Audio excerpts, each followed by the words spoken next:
안녕하세요. 간만에 동영상 또 찍는데요. 사실 리더가 좀 중요해요. 리더가 단순한 문제가 아니다 말이야. 얼마 전에도 좀 어제 그저께 이제 축구하는데 고트디 부하한테 4대0을 깨지면서 홍명보 감독에 대한 그런 뭐랄까요. 진짜 비난이 지금 유튜브나 인터넷에 댓글에 지금 들끓고 있단 말이야. 근데 이제 우리가 얘기하는 리더가 진짜 정치적으로 보면 리더, 정치나 뭐 스포츠적 보도 리더가 진짜 중요합니다. 그러니까 지금 사진 우리가 사진 나왔지. 베네수엘라 대통령 때문에 사실 베네수엘라가 망한 건 사실이란 말이야. 그러니까 베네수엘라 같은 경우도 얼마 전에 이제 미국한테 대통령 납치당해가지고 뭐 이제 어떻게 끝장이 났고, 또 베네수엘라가 뭐 좀 환경적으로는 뭐 여건적으로 그 나쁜 나라가 아닙니다. 세계에서 석유가 뭐 사실 두 번째로 제일 많이 나는 나라로서 뭐 최고란 말도 있고 뭐. 근데 아무튼 석유 매장량이 1위 이렇단 말이야. 그래야 거의 뭐 석유를 먹고 사는 뭐 한때 석유로 잘 사는 나라고, 우리나라 같은 경우는 뭐 지금 이 상태에서 석유가 그렇게 많이 나왔으면 뭐 떼보자 됐지. 진짜 살기 좋은 나라지 우리나라 같은 거는. 근데 이제 문제는 그런 환경적인 이점이나 유일한 걸 활용하지 못하고 도로 국가 부도가 나고 있습니다. 부도가 나기 때문에 이제 마찬가지. 그리고 이제 베네수엘라 대통령이 뭐 미국한테 체포돼가지고 특수작전에 체포됐을 때도 뭡니까? 어떤 국민들, 베네수엘라 국민들은 물론 나눠졌지. 좋아하는 사람도 있고 반대하는 사람도 이렇게 나눠진단 말이야. 그만큼 이제 뭐니까 국가가 이제 그 리더가 진짜 중요한 거야. 리더를 잘 뽑으로써 사실 뭐 우리가 지금 국가가 잘 되느냐 안 되느냐 이렇게 나눠지거든요. 그래 사실 얼마 전에 소식 우리도 한국 얘기인데 이재명 대통령이 지금 좀 안 좋은 일을 하고 있어요. 지금 뭐냐면 국가 부채가 지금 몇 가지 얘기했는데, 국가 부채가 지금 6,500조가 넘었습니다. 지금 국가 부채가 지금 이래 많이 넣으면 이게 고스란히 지금 뭡니까? 이 후대 시한폭탄이 돼. 물론 우리가 말해서 국가 부채라는 거 어느 정도 있어요. 국가마다 국가 부채라는 거 있는데, 지금 특히 이제 문재인 정부 때하고 지금 요 이재명 정부 때부터 국가 부채가 많아지고, 지금 환율도 이제 1,500원을 지금 넘어섰단 말도 있단 말이야. 그러니까 환율이 올라가고 국가 부채가 많아진다는 거 그만큼 뭡니까? 언제 이게 국가 부도 옛날 IMF 같은 그런 국가 부도가 나는지, 경기가 갑자기 이게 침체되는 이런 사태가 나올 수가 있는 이런 시한폭탄이 돼. 동시에 환율도 이렇게 뭡니까? 지금 자꾸 오른다는 자체는 뭡니까?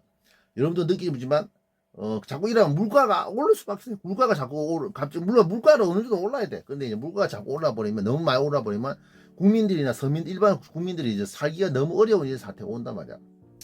그러니까 이재명 대통령 지지하는 사람도 있는데, 난 물론 이재명 대통령 지지하지 않습니다. 지지하지 않는 사람인데, 솔직히 말해서 저번 대선 때도, 작년 대선 때도 이재명 대통령 찍지 않았고, 이재명 대통령이 이게 좀 잘 못하고 있는 겁니다. 근데 지금 문제는 이 국가 부채가 지금 많아지고 환율도 지금 오르고 있단 말이야. 그 환율도 오른 걸 뭐 국민연금을 메꾸겠다 이런 말도 있는데, 그냥 국민연금 메꾸면 지금 당장에 불은 끌지 몰라도 우리 앞으로 미래가 이제 문제가 생기단 말이야. 이런 것도 문제가 생기거든요. 근데 또 이 문제, 또 이재명 대통령이 지금 잘못한 게 또 뭐냐면, 그러니까 좀 이런 상황에서 또 민생지원금을 또 뿌린다는 것입니다. 그러니까 민생지원금은 당연히 또 국가 빚으로 하는 거, 국채로 하는 거, 국가 빚으로 하는 거나 다름없기 때문에, 그럼 또 이런 상태에서 뭡니까? 뭡니까? 사실 또 동시에 이제 국가 부채는 더 넣을 수밖에 없단 말이야. 국가 부채는 더 넣을 수밖에 없어요. 그럼 이게 이렇게 자면 자꾸 이제 다음 정권하고 우리 후대 밑에 애들, 후대 세대들한테 이게 고스란히 이런 국가 빚을 떠넘기기 때문에 이게 좋지 않습니다. 좋지 않아요. 그러니까 우리가 이제 나이 들어서 이제 알 거란 말이야. 돈 뿌린다고 해서 당장 좋은 거라 생각하면 안 돼. 그건 좋은 거라 생각하면 안 돼요. 돈 뿌렸다 해서 무조건 좋은 거라 생각하면 안 돼. 이게 그러니까 지금도 분명히 민생지원금이 뿌려지면서 전 국민이 예전에는 다 받았는데, 이번에는 한 50% 정도, 절반 정도 이제 민생지원금이 한 15만 원 정도 뿌려진다는데, 좀 이제 한 몇 달 지나면 그게 나오겠지. 아무튼 근데 이게 좀 문제가 생깁니다. 그리고 뭡니까? 지금 이재명 대통령도 좀 잘못하고 있는데, 이재명 대통령이 사실 군대를 안 갔다 와서 합니다. 군대를 안 갔다 와가지고 좀 잘 모르는 것 같은데, 지금 첫 번째 문제는 지금 국방 조직도 지금 좀 잘 못하고, 제가 봤을 때 잘 못하는 것 같아요. 왜냐하면 뭡니까? 지금 징집 개월 10개월로 줄인다고 하지. 그러니까 징병제를 지금 유지하고 있는데 징병을 10개월로 줄인다.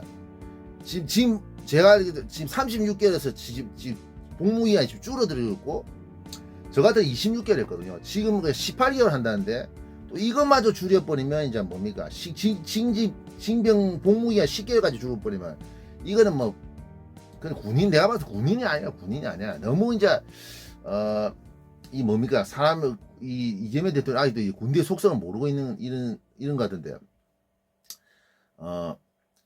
복무기간 10개월로 줄인다. 그럼 이 군인이 군인다운 역할을 하겠나 전쟁 나면서 물론 짬밥으로는 사실 뭐 무시 그런 것 자체는 뭐 절대적이라 말할 수 없어요.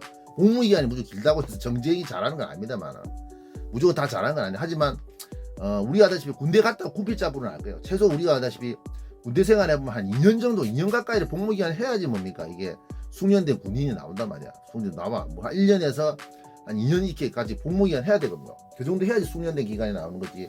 지금 이렇게 복무기간을 자꾸 줄여버리면 좋지 않습니다. 분명히 말해서 이게 숙련되지 않은 군대가 자꾸 군인들이 나오면 자꾸 이 전쟁할 때 그 문제 생겨요. 분명히 물론 옛날같이 분명히 말합니다. 사람 수대로 군 전쟁하는 시대는 지났습니다.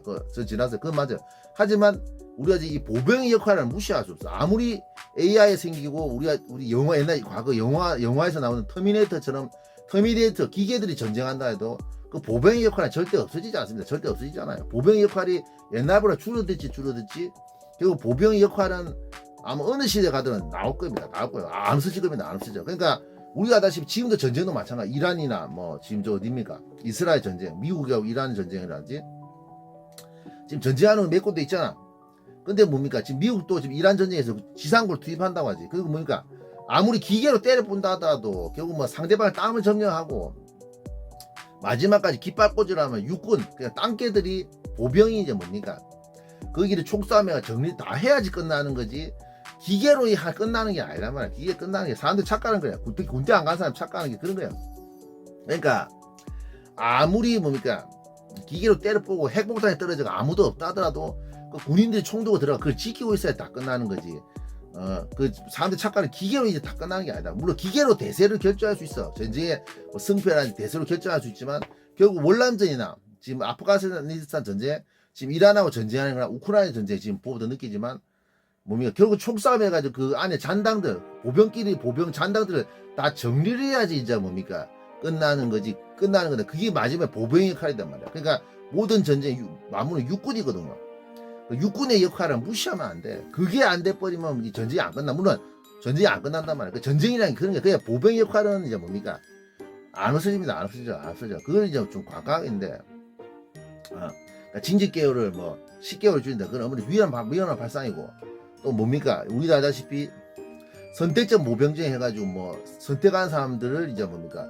좀 장기 복무를 돌리겠다 이런데 과연 여러분 우리나라에서는 지금 모병제가 솔직히 말해서 성공할 수 있다 보시는 거 없습니다. 없어요. 미국도 지금 모병제 받기 70년대 월남전 끝나고 71년인가 70년 초에 이제 징병제에서 모병제 받겠는데 그러니까 미국도 모병제 받기 꽤 됐단 말이야. 옛날에 과거 징병제인데 근데 지금도 마찬가지다. 뭐 징병제를 바꾸자. 유럽 같은 건 다시 뭡니까? 모병제에서 징병제 다시 넘어오잖아. 그 뭡니까? 우리나라 같은 경우는 지금 남북이 대치된 상황이기 때문에 뭡니까? 지금 뭡니까? 지금 전시 상황에 다름없기 때문에 뭡니까? 지금 이 징병제 폐지할 수 없고 뭡니까? 모병제가 우리나라가 좀 안 맞지? 우리나라가 좀 안 맞단 말이야, 모병제. 근데 모병제를 우리나라가 대군을 만들 수 있다고 보세요. 못 만듭니다. 그러니까 우리나라는 분명히 이렇게 40만에 45만 같은 이런 그 병이 있어야 돼. 한국은 무슨 40만, 45만 있어야 돼. 왜냐하면 산악지대가 많고 고지전을 많이 하기 때문에 아까 말했지 그 보병의 역할이 좀 크단 말이야. 우리가 영화 많이 봤잖아. 뭐 태극기 이날리면 알지. 고지전 봐도 결국 뭐 땅을 점령하려면 이제 우리나라 같은 경우는 산이 많기 때문에 고지전이 많이 나기 때문에 그건 뭡니까?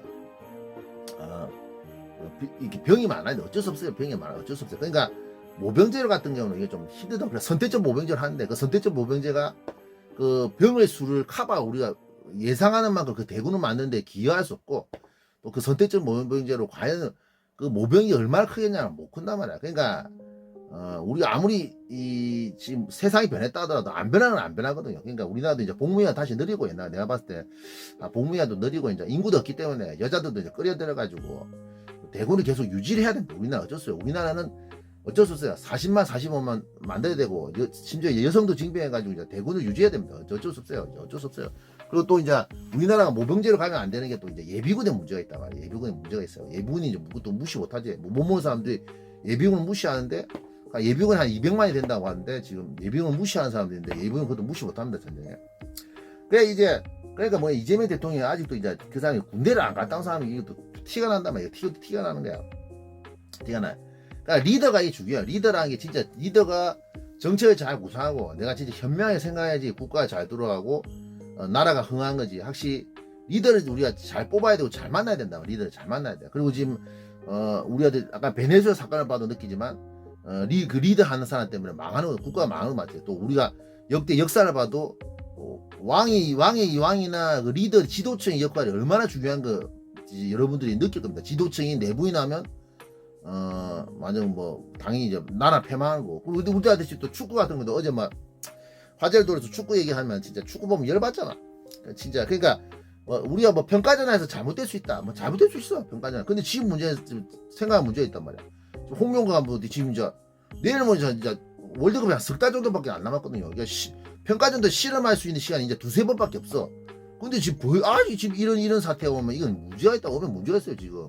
문제가 있습니다. 지금 뭐 우선 뭐 브라질이나 프랑스한테 뭐 이렇게 개처발리면 뭐 나 이해가 하는데 뭐 아프리카에 그 뭐 우리 축구 잘하더라. 그래 우리 완전 진짜 축구 잘하는 나라도 아니고 그런 나라한테 뭡니까 뭐 4대 빵을 발리는 거 자체는 그건 좀 이 감독이 지금 문제가 있고 축구 전술이라는 지금 하는 거 보면 뭐 선수들의 개인 능력에 의존했지 어떤 축구를 구상하는지도 사람들한테 못 보여주고 있단 말이야. 뭐 옛날 벤투나 히딩크 같은 거 뭐 어떤 축구를 하겠다는 건지 자신의 축구 철학을 확실히 보여줬거든요. 근데 지금 이 홍명보 감독 같은 뭘 하자는지 모르겠어 지금 문제. 그리고 지금 문제는 벤투나 홍명보 저 코리딩크 같은 거 옛날에 뭐 히딩크는 오대영 감독이나 벤투도 욕을 많이 듣겠지만 뭐 그때는 뭐 월드컵하고 좀 준비기간이 상당히 좀 남아있을 때입니다. 한 1년에서 한 8개월 정도 그 정도 남아있을 때 그 욕들 때도 있었는데 벤투 히딩크도 마찬가지로. 근데 지금 뭡니까? 지금 홍명보는 지금 문제가 터진 게 저도 이번 월드컵을 좀 우려하는 게 뭡니까? 뭐요 지금 이제 석 달 남았고 평가전도 이제 한 3-4번 남았는데 지금 이딴식으로 해가지고 지금 다시 옛날에 그 2014년처럼 그리 월드컵 가서 망신당하지 않을까 이런 생각이 드는데 아무튼 이 리더를 잘해야 돼요. 그러니까 이제 문제는 그 홍명보 감독 뽑았던 그 대한축구협회장 정몽규 회장도 문제가 있고 또 정몽규 회장이 축구 얘기를 잘 못해가지고 아까 우리가 알다시피 카타르 월드컵 끝나고 나서 클린스만 감독이 이상한 감독 데리고 와가지고 뭡니까 위약금으로 돈을 한 100억 날리면서 좋은 감독 이제 그 돈이 없으니까 축구협회가 좋은 돈이 없으니까 뭡니까 국내 감독 쪽으로 눈을 돌려가지고 이렇게 한 것도 없는 사실이거든요. 그러니까 뭡니까 대한축구협회 정몽규 감독이 잘 못한 것도 있고 아마 홍명보 감독도 못한 것도 있는데 분명히 알아두네 그만큼 뭔가 리더가 이제 중요한 거야. 리더를 잘 뽑아야 되고 리더가 진짜 잘해야지 이 전체가 진짜 잘하는 겁니다. 큰 소리 떵떵 친다고 뭐 카리스마 했다고 해서 뭐 그게 리더가 진짜 행정을 잘 사람들 잘 이게 국가나 뭐 축구협회 이런 거 잘 돌리고 잘 현명히 해야지 이제 그게 리더인 거 진정한 리더가 되는 거지. 이상입니다.